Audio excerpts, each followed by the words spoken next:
right, Shalom. Before I start, give all praises to Yahweh Bahasham, Yahushai Bahasham, Rakha Kodash. Double honors to the elders and apostles of Great Millstone. Peace, blessings, and salutations to all the elect Akim, Wa'akwath, learning and teaching in truth and sincerity. Another video through the Spirit. Your brother Malak from GMS Detroit. All right, dealing with, you had some of the things going on this week. Something that Nathaniel had said is that Solomon's Island or Solomon Islands is the place mentioned in Hosea 1 and 10, which is completely off and completely, that's just missing the mark, literally. The place there in Hosea 1 and 10 mainly is America, all right? Specifically is America. This is where Northern and Southern Kingdom were brought together, oppressed, right? We didn't meet up in any other continent. We never met up on Solomon Island and were captivated there here in America. But so I, look at it, I was like, well, let's go take a look at Solomon anyway. Since it's in the news of Israel, what's going on Solomon Islands? And it's Solomon Islands, not Solomon's Island. So you pronouncing it right. It says the history of the blonde-haired black inhabitants of the Solomon Islands. Right, so the people there, just straight up, these are Japhites, all right?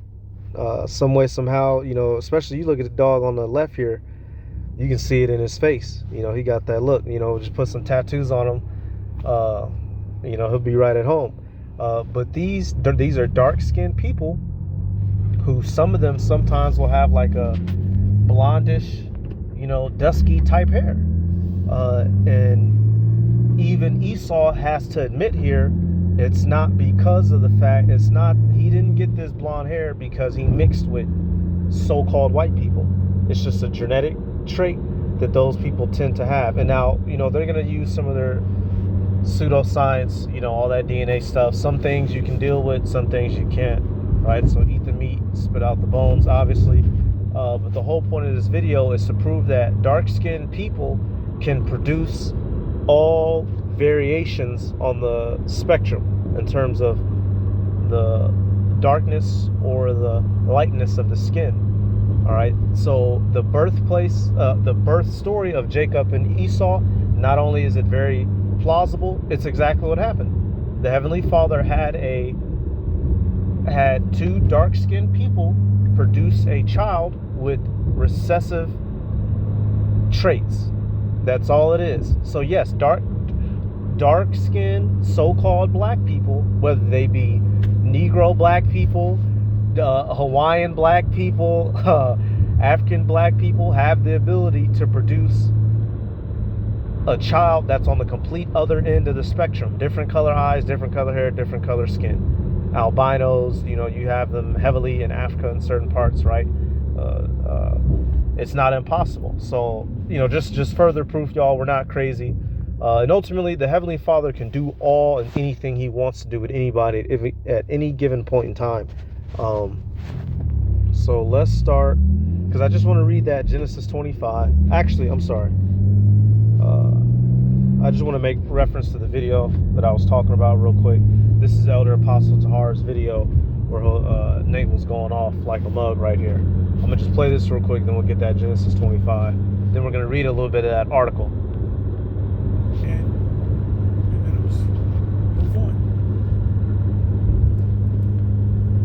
So here the prophecy says again, one more time. Yet the number of the children of Israel shall be as the sand of the sea, which cannot be measured nor numbered.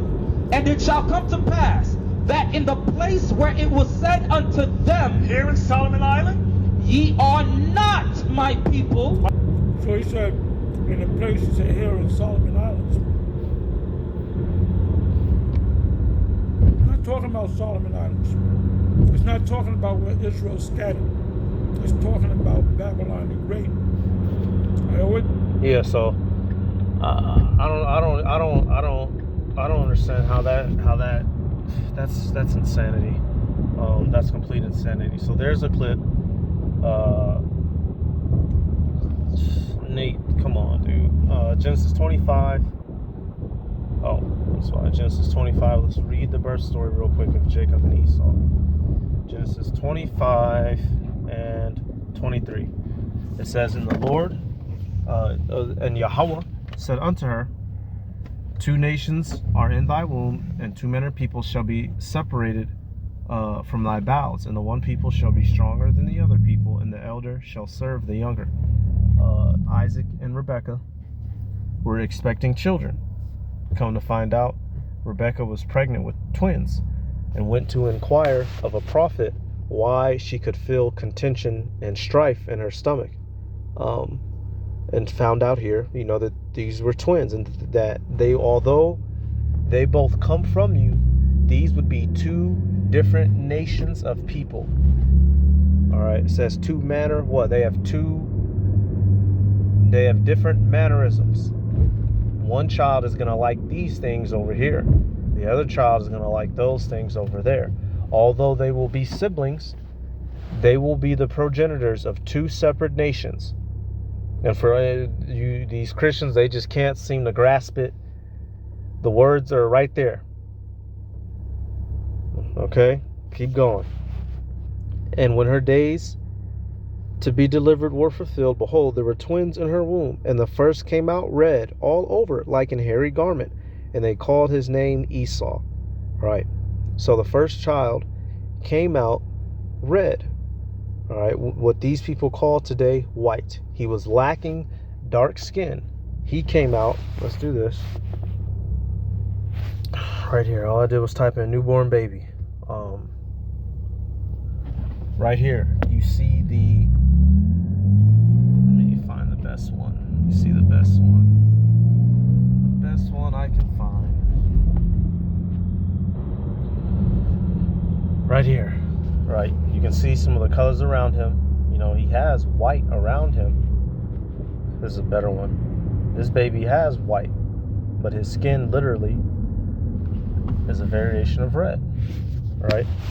So they're like, hey, talking about Isaac and Rebekah, they see this child be born like that, and obviously it's going to be alarming, all right, which is why his features was made mention of, in contrast to Jacob, who, when he was born, hold on a second, y'all.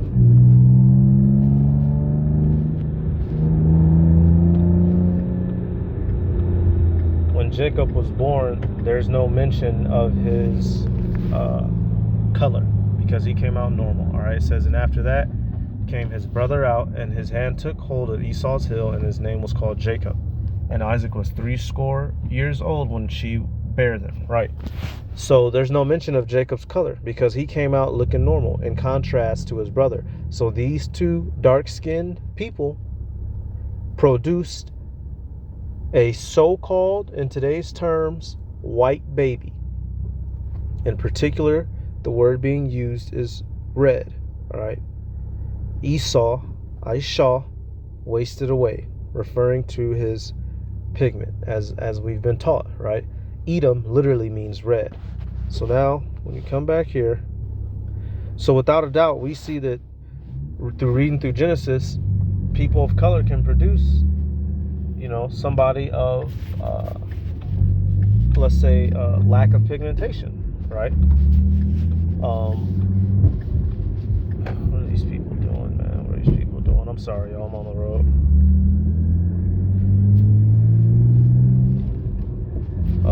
It says the history of the blonde-haired black inhabitants of the Solomon Islands.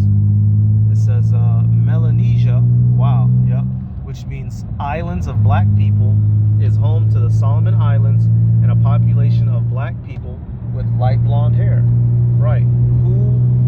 What nationality of people were cast to live in the islands, y'all? Let's take a look.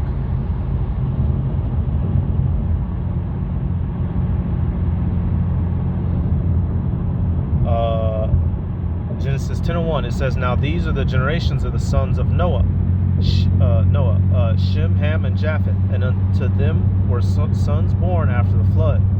The sons of Japheth, Gomer, and Magog, and Madai, and Javan, and Tubal, and Meshach, and Tiras. Right, so the first son getting mentioned is Japhet. And what is said of Japhet and his lineage? By these were the isles of the Gentiles divided in their lands, everyone after his tongue, after their families and their nations.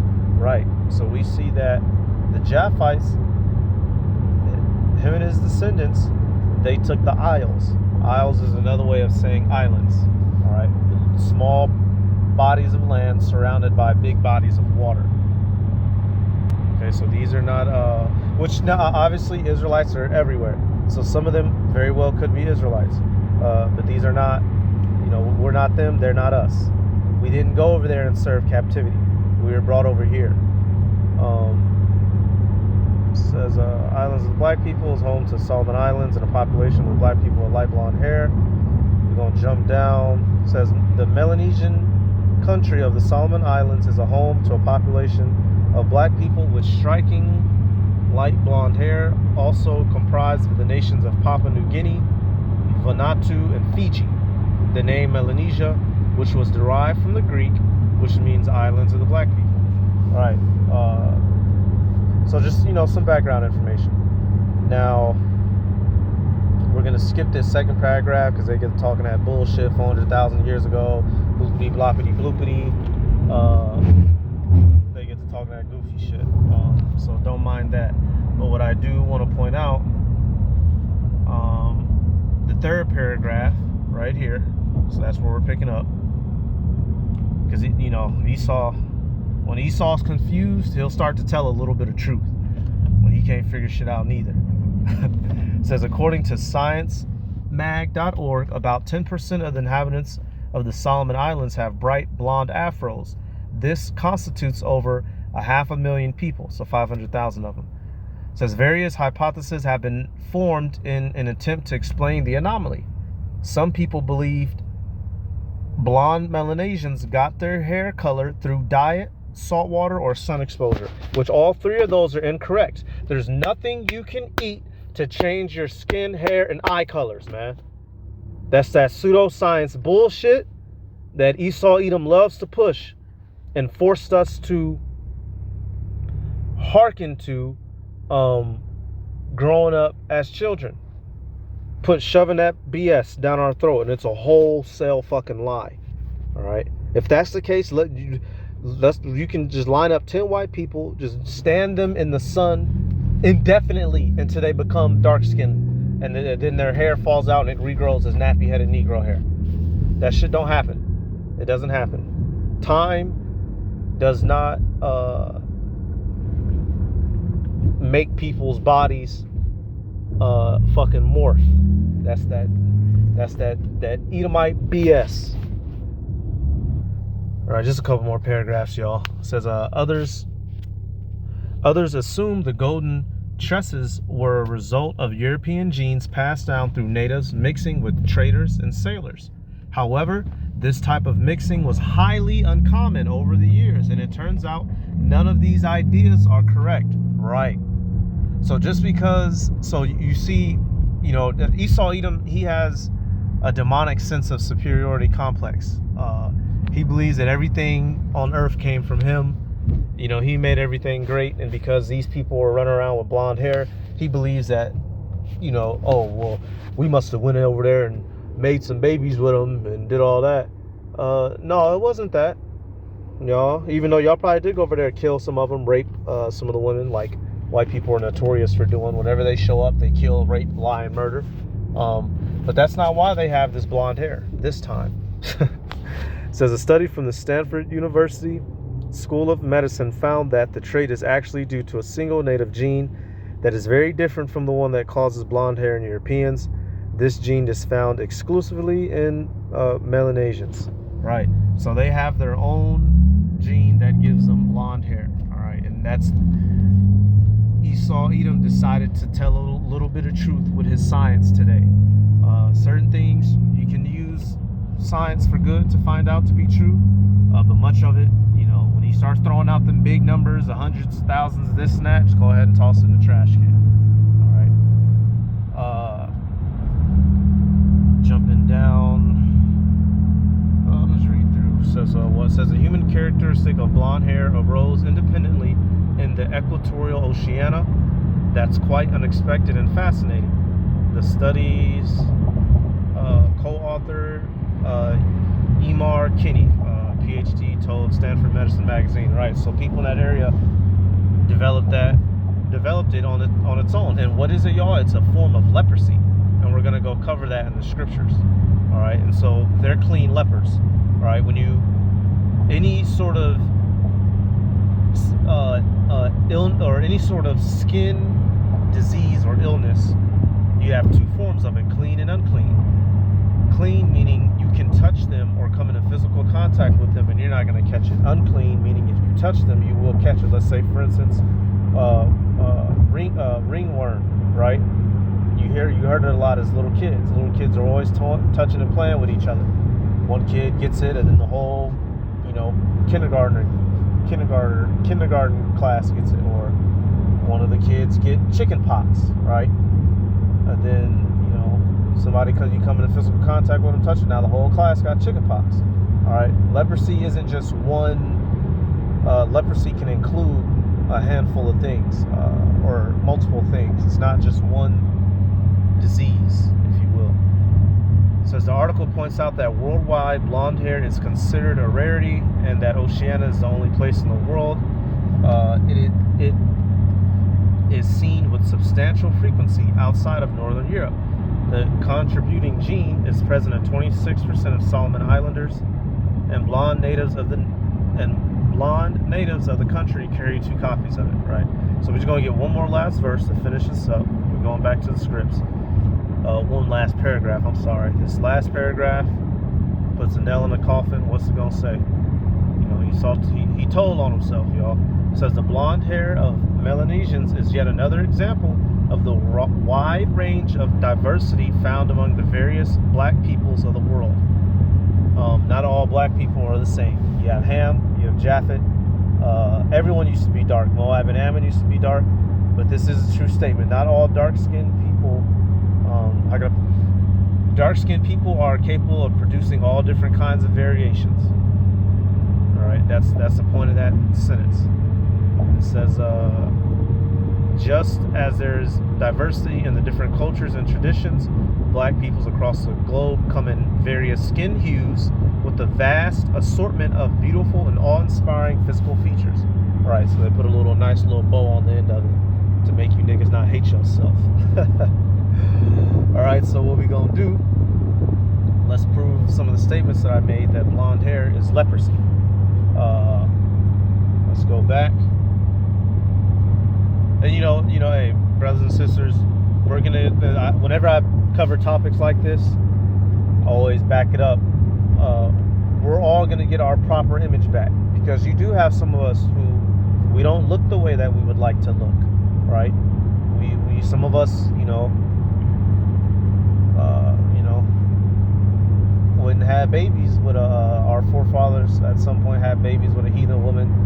That son got with a heathen woman, and now some of us might look different, right, than what you would like. But as long as you are a believing, sincere brother and sister in this truth, you very well may be of the elect and or the 1/3, all right, and the remnant scattered abroad. Therefore, you'll be saved, and in the kingdom, you best believe you're going to get your true color back by whatever variation that is. All right, because we're not all just going to be dark, sharpie niggas. The Heavenly Father likes variety. Hey, like the brother out there in London, I forget his exact name, but he had that dream, or his wife had that dream years ago, that apparently she's on the opposite end of the spectrum in terms of color, right, lacking melanin. Well, she had a dream in the kingdom. She was a completely melanated woman, dressed in a beautiful dress or whatever. So she had got her color back in the dream. So you can imagine, something like that is very inspirational. So you brothers and sisters, don't be dismayed. You're gonna get it back. All right, Leviticus 13:30. It says, then the priest. Let's start here. You can either be born with this type of hair, or it can acquire on you. It can start to come up out of nowhere. is what it is. Leviticus 13:29. If a man or woman have a plague upon the hair or head or the beard. Ooh, you know what this shows y'all? Y'all, this links up with that. That doesn't link up, but in Revelation, where it tells you what? His head and his hairs. Not talking about the face, but the hairs on his scalp. This is Old English speech. When it mentions the head here, it's referring to the hairs on top of your fucking skull. In contrast to your beard, the hair that is around your jaw. Alright? So you know here, this ain't talking about yellow skin, nigga. Goddamn Christian faggot scoffers. Alright, verse 30. It says, and the priest shall see the plague, and behold, if it be in sight deeper than the skin, and there be in it a yellow thin hair, then the priest shall pronounce him unclean. It is a dry scowl, even a leprosy, unto the head or beard. Right. And if you were to go on and read, basically, if it goes further, you know, person's unclean, right? Basically, after a certain amount of time, after 7 days, you keep coming back. The priest will either pronounce you clean or unclean, based on how much it's spread or on it if it hasn't spread. And if you're considered a clean leper, then you're good. You can still be, you know, around, and it's not contagious. So that's what they got. They're just clean lepers. So let's actually look at some of them right here, and we'll end it. What we got? Yep. Motherfuckers look crazy, boy. But the whole point of the matter is dark-skinned people can produce all kinds of skin colors, you know, tones, and hair textures, hair colors. Esau Edom, he's down bad. All right, Esau Edom. The lies that you forced us to grow up with are slowly becoming unraveled through Yahweh, Bahashem Yahweh Shai. All right, so that's it. I'm gonna give all praises to Yahweh, Bahashem Yahweh Shai, Bahashem Rakach Kodash. Double honors to the elders and apostles of Great Millstone. Peace, blessings, and salutations to all who like to Akim, Wa Akwath, learning and teaching in truth and sincerity. Shalom.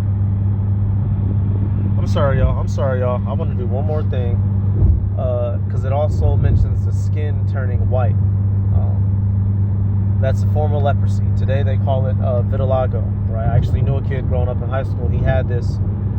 The top of his forehead was white, and where his forehead met his hairline, a streak of it was white as well.